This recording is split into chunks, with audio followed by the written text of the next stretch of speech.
So normally for a video, I script out the intro and the outro. For this video, I'm not doing that. I'm just going to jump right in and start talking. And the reason for that is I just want to get through this as quickly as possible. I have, over the last like 6 to 9 months, had done lots of videos, provided lots of feedback during public test servers for Grounded, even after the public test servers between the tests, providing critical feedback of things I thought should be changed, how I would change them. And in this video, I'm just going to let you know this is going to be the last one I do for this. I am just tired of doing these videos because I feel like I spend lots of time on them. I gather lots of information. I provide the critical feedback as well as solutions for the problems that I've identified. And while the developers hear what I say, they don't listen to what I'm saying, and they don't listen to what many of us are saying. So while many of the suggestions, they've made a point of saying how things have been suggested, been added to the game, such as pets and sitting in chairs and all this cosmetic stuff. That is true. They have put like some of the suggestions people have made have been put into the game.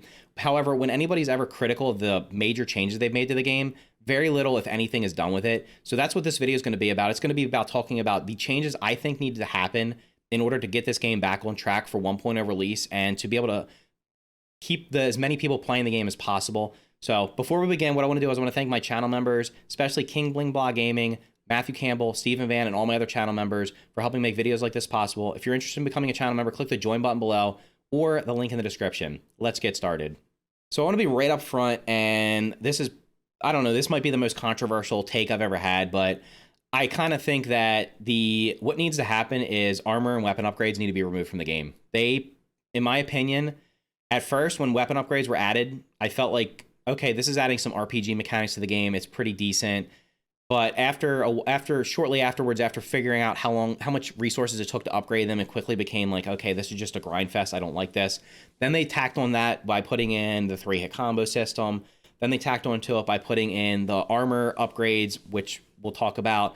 And in general, basically the game now is just more grindy than it was before. It's not harder in any way. It just takes you longer to progress. So these systems that have been added, the armor and weapon upgrades, in my opinion, don't add anything to the game except for playtime.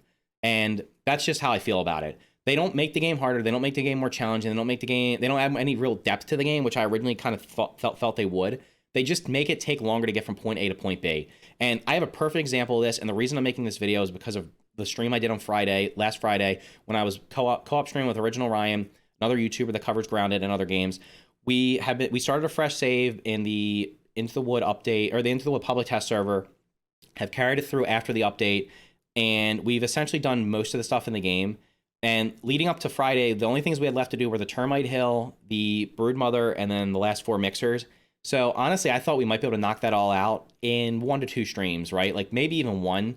But what ended up happening was we spent 7 hours just doing the Termite Hill because we ended up having to go to the sandbox, get antlion armor, realizing the antlion armor at level 0 is not going to cut it in the Termite Hill, started leveling it up. One thing led to another. 7 hours later, we ended up getting our armor upgraded to, I think mine's level 7, his is like level 4 or 5, and leveling up some weapons to like level 5 or 6. And then we were able to complete the Termite Hill, and it took 7 hours, and it should have probably taken no more than an hour. We should have been able to go over before the armor upgrade change. We would have basically went over to the sandbox, killed some antlions, made our antlion armor, went up to the Termite Hill, and just ran through it. It would have taken no more than an hour to do that. But instead it took 7 times longer because of the armor upgrades. So I believe that armor and weapon upgrades don't add anything to the game, like I said, except for grind. And the reason for that is we're going to talk about some numbers real quick. So 7 months ago, the Hot and Hazy update was when this kind of all changed. Before that update, I will openly admit, and I've said it all the time, that the game was too easy. Basically, you got Ladybug armor, got a Mint Mace, and you just slaughtered everything, and the game was super easy. They decided, I mean, and I'm perfectly fine with them going, like, making the game a little, like, more challenging. But the way they went about it is not how I agree. There's other ways of doing it, and I'm going to suggest those at the end of the video. So, real quick, they added the weapon upgrades in the Hot and Hazy update. And at first, this sounded cool because, oh, I can upgrade my weapons. But what ended up happening was it cost a ton of resources to upgrade your weapon. So as an example, to upgrade your weapon, to upgrade one weapon from levels 1 to 9, which will get it back to where it was before the change was made, it's going to cost you 422 quartzite if you want to go the Mighty Path.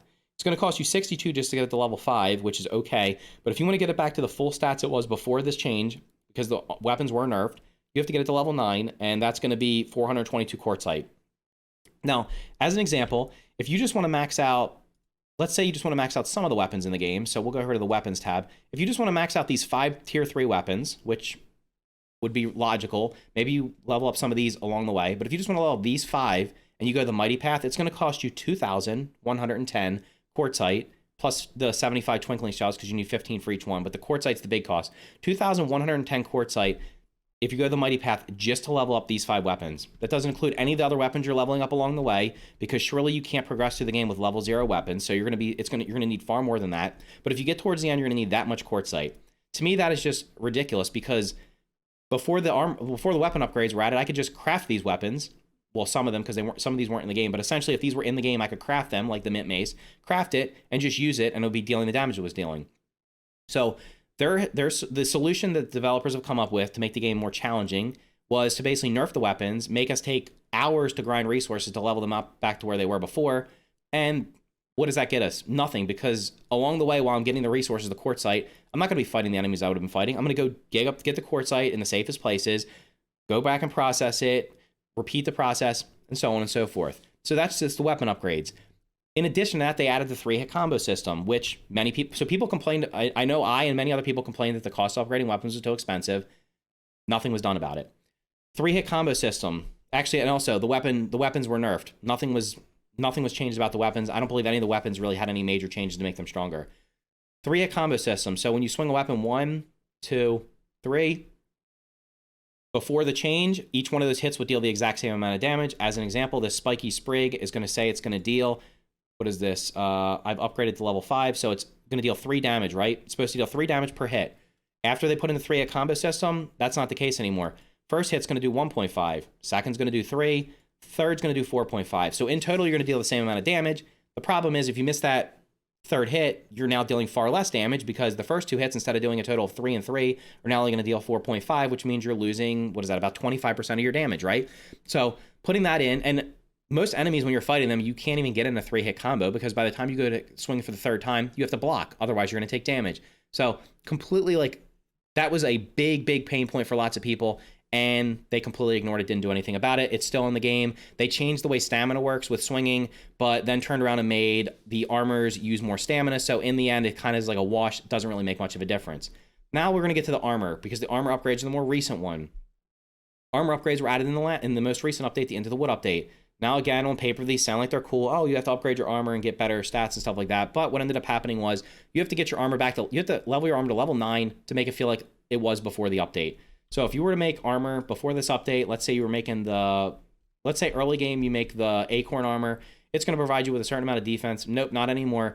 Now, you have to get to level 9 to give you that same amount of defense. And you have to go the bulkier route, which means you forgo the sleek path. So tons of resources to do that, and we're going to talk about that in just a second. I want to actually show you an illustration of what I'm talking about. So let's go over here real quick and talk about how the game was versus how it is now, specifically with armor upgrades. So this is an example of what I might set up somewhere on the map before these armor upgrades were in place, because you need sap, and it's obviously easier to get sap from a sap collector than running around picking up on the ground all the time. Although these sap collectors, I believe, only collect around 5 or 6 per day. So this is what my setup might look like before this update. Here's what my setup looks like now on my solo world and on the world that I'm playing with Original Ryan. We basically have spammed sap collectors as all up and down this log and other places as well, because you need a ridiculous amount of sap to upgrade your armor.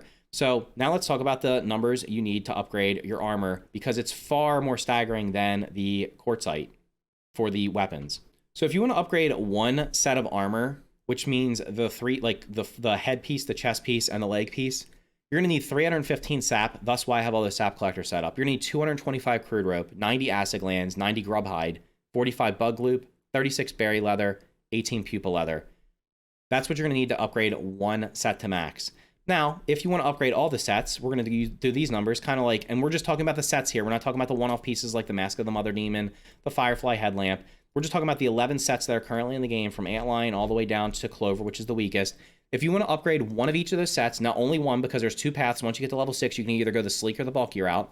If you want to just pick one path for each one of them and do one of each set, it's going to cost you 3,465 sap, 2,475 crude rope, 990 acid glands, 990 grub hide, 495 bug loop, 396 berry leather, and 198 pupa leather.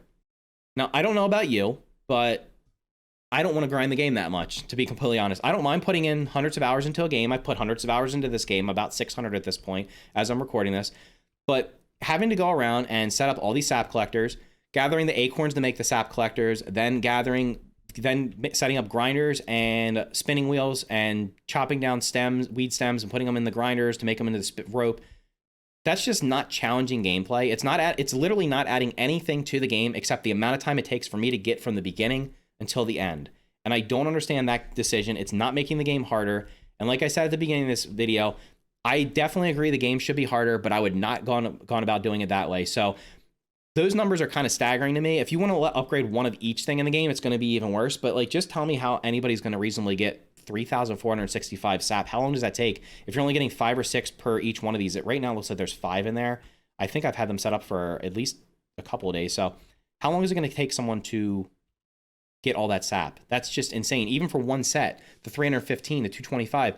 And then on top of it, you can't even get your armor all the way up to level 9 because you have to get pupil leather from the upper yard, which requires the termite axe, which is tier 3. You can't upgrade your weapons beyond level 5 because you need the oven, which you're going to need, most likely need antlion armor to go get the oven, to get the charcoal to make the oven. So the progression through the game has been completely changed. We've been nerfed into the ground, and that was the solution for making the game harder, which the game obviously needed because it was way too easy 7 or 8 months ago. But now it's not harder, it's just grindy. And there's been lots of complaints, lots of feedback. I mean, many people have provided suggestions for how to fix this. Like I said, I think removing the armor and weapon upgrade systems will be the best solution. I don't see that happening because they've invested a lot of time in them. It'll be a massive undertaking. That would be the easiest solution. So instead, I'm going to propose a couple of things that perhaps could make it more manageable. First of all, will be significantly reducing the cost of upgrading stuff, like by 50 to 75%, cutting down the cost of upgrading stuff. That would be number one. So if these systems have to be in place, reduce the cost of them. Also make it where getting the armors to like the tier, you're never going to level up tier 1 and tier 2 armor because by the time you get the pupil leather, you're going to already have antlion armor just to go up to that part of the orb most likely. So you're never going to upgrade those. You're never going to upgrade the lower tier weapons beyond tier 5 or beyond level 5 because by the time you get the oven, you're going to have the tier 2 and tier 3 weapons. So why would you ever upgrade them? So those things need to be looked at, the progression, like when you unlock the oven. I've made suggestions for different types of ovens and like that. We're not going to get into this video, but that stuff needs to be changed. Like I said, I would love to just scrap it and go back to the way it was before and make some other adjustments, but that's not, I don't think that's going to happen. So just reduce the cost of armor and weapon upgrades by 50 to 75%. And I think that will be a good compromise. Now, in addition to that, how can we make the game more challenging without making it more grindy? And to me, there's a couple ways of going about that. First up is going to be making foods actually useful. So Original Ryan and I have done 90% of the content in the game, and the only foods that I've eaten are the ones that I found in the Black Anthill and the Sandbox. I have not made any food because we just got the charcoal to make ovens after we had done everything in the game except for the Termite Hill and the Broodmother and a couple of the mixers, right? So making these more impactful, actually having these bonuses, like making food necessary, where like this, like even the roasts, maybe you have, like if you don't eat a roast, you're going to get hungry faster. I don't know, things like that, where making these actually useful, but they'd also have to be unlocked earlier because obviously by the time you get the oven, you're already going to be beyond tier 1 and 2 here. So they got to look at that as well. Making smoothies more impactful. I only use smoothies normally to heal. I do not really use these for anything else. Very rarely do I. But making those more impactful where it might actually be necessary to use them, that would be a way of making the game more challenging.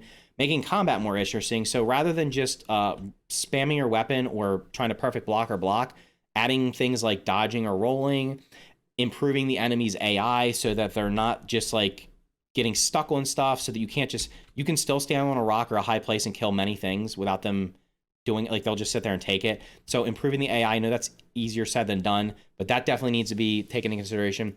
Making strengths and weaknesses more impactful. So they added the peeper system, which we saw the strengths and weaknesses. Of course, I spent, I don't know how many hours, countless hours figuring out what the strengths and weaknesses were when they were first added to the game. But these are not very impactful because honestly, the weaknesses only provide an extra, I believe, 25% damage. The resistances only reduce it by 25. So essentially, dealing stabbing damage to the Long Might will deal 125% damage. Dealing chopping damage will deal 75%. Making these 150 and 50 or 175 and 25, something like that, where they're super like important, that can make the game more challenging. So you're actually incentivized to use the right weapons and use the right upgrades for them. Making the bonuses for both weapons and armor more impactful. As an example, like most of the weapons don't even have bonuses, only some of them do. And I believe every tier 2 and tier 3 weapon should have some type of bonus on it, like the Stinger Spear has the plus critical hit chance. But this plus critical hit chance, we believe, is only 10%. So maybe making that 25%, 30%, something like that, or as you level it up, the percent increases. That would be something useful to make it where, oh, this is, even though this does low damage, if we can get a crit, it's going to do the extra damage, make it more useful later in the game.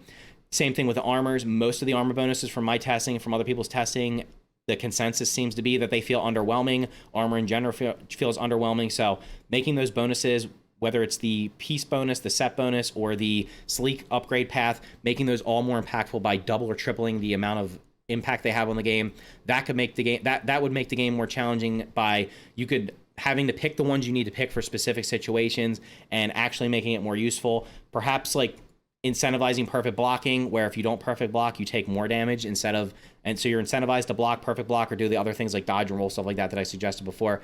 And then last but not least will be taking the enemies that are in the game and kind of scaling them better, because right now it's like the game, you just go from like 0 to 100. So you start the game at the mysterious machine, which is what, like right here somewhere, and then it's like, oh yeah, we need you to go to the oak tree lab. So you go to the oak tree lab. On the way to the oak tree lab, you're probably going to walk past some larvae. There's some orb weavers over here. And then if you go on the first day, you're not going to have to deal with it. But any day after that, you're going to have to deal with the wolf spiders.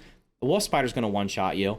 More likely than not, a larva is going to kill you if you have weak armor on, especially with the armor nerfs. So like maybe just doing something like that, making the game where it's like the further out you explore, the more dangerous it gets. And you could do something like the larva in the grasslands are like the tier 1, then they could have like a different type of larva that's tier 2, and then the ladybird larva are tier 3. Just doing that with every type of enemy instead of having it go from 0 to 100 and like just having it where you can die at any time without, like, you really can't you can't not die to a wolf spider.